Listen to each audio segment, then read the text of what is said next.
cholera, coli and leptospirosis, whipworms in bellies and arsenicosis, deadly diseases that children die of. These are the things that I love.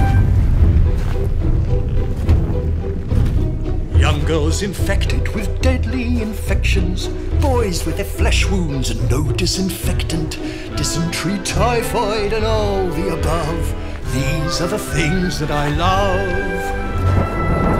Vaccinations, medications, make me feel so sad.